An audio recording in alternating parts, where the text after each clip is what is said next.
ఒక ఆయన గ్రెగ్ బాన్సన్ అనే ఆయన అమెరికాలో కాలిఫోర్నియాలో డిబేట్ చేస్తున్నాడు ఒక ఏ మతం నమ్మకూడదు అనే మతానికి చెందిన వ్యక్తితో.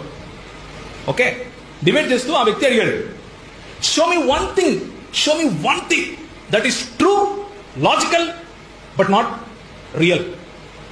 అంటే నువ్వు చెప్తున్నావు కదా దేవుడు ఉన్నాడని, నిజంగా ఉన్నాడు అంటున్నావు, సత్యం అంటున్నావు, కానీ కనిపించడు, ఎక్కడున్నాడు నేను చూపిలేను అంటున్నావు, అలాంటి ఒక్క ఎగ్జాంపుల్ చెప్పు అన్నాడు.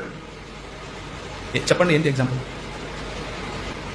చూసేది మాత్రమే దేవుడు అనే వాళ్ళు ఉంటారా ఉండరా? చూపించి నాకు దేవుడు ఎక్కడున్నాడు అంటారా?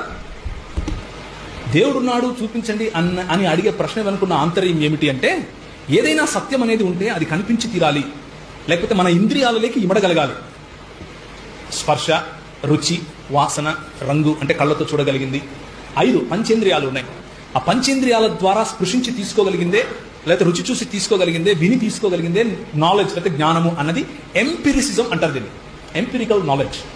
కానీ గ్రెగ్ బాన్సన్ గారు ఏం చెప్పారంటే, ఎగ్జాంపుల్ లాజిక్ అన్నాడు. Can you see logic? Is logic real? If logic is not real, then your question is not real. Because ఒకవేళ తర్కము అన్నది నువ్వు చూడలేవు, అది సత్యము, అది ఉనికిలో ఉంది. ఒకవేళ అది సత్యము ఉనికిలో ఉంది, నువ్వు చూడలేవు అన్నది ఉంటే దేవుడు ఉండటం ఎందుకు సాధ్యం కాదు? అర్థమవుతుందా? సత్యాన్ని నువ్వు తెలుసుకోవటానికి లాజిక్ సత్యము అని నువ్వు నమ్మాలి. దేవుడు లేడు అన్న సత్యాన్ని నువ్వు తెలుసుకోవటానికి లాజిక్ అనే సత్యం ఉంది అని నువ్వు ముందు నమ్మాల్సి ఉంటుంది. అంటే లాజిక్ ఉంది అంటే అవుట్ ఆఫ్ నథింగ్, ఏమీ లేకుండా లాజిక్ ఎక్కడి నుంచి పుట్టింది? దాన్నే దేవుడు అంటున్నాం మేము. అర్థమైందా? దాన్ని ఏమంటున్నాం? దేవుడు అంటున్నాం. అందుకనే యోహాను సువార్త మొదటి వచనంలో ఏముంటుందంటే, in the beginning was logos అని ఉంటుంది. లోగోస్ అన్న పదం నుంచే లాజిక్ వచ్చింది.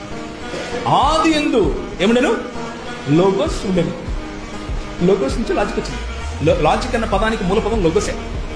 అందుకని యోహాను భక్తుడు అటు గ్రీకులకు ఇటు యూదులకు ఇద్దరికి అర్థమయ్యే విధంగా లోగోస్ అన్న పదం వాడాడు.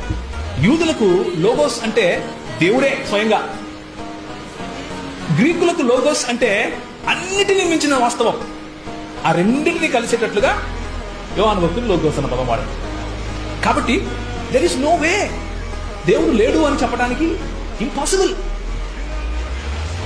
దేర్ఫోర్ ఇంటెలిజెంట్ డిజైన్, మన ప్రపంచంలో ఉన్నటువంటి డిజైన్ చూసినా, the beauty, the aesthetics, beauty ఏదైతే కనిపిస్తా ఉందో దాన్ని చూసినా, మారల్ లా, మన మధ్య మంచి చెడుల అవగాహన చూసినా, ప్రపంచంలో ఏ నలుమూలలకు వెళ్ళినా దేవుడు అన్న అవగాహన ఉంది కదా, దాన్ని చూసినా దేవుడు ఉన్నాడు అని మాత్రమే మనం చెప్పగలగాలి.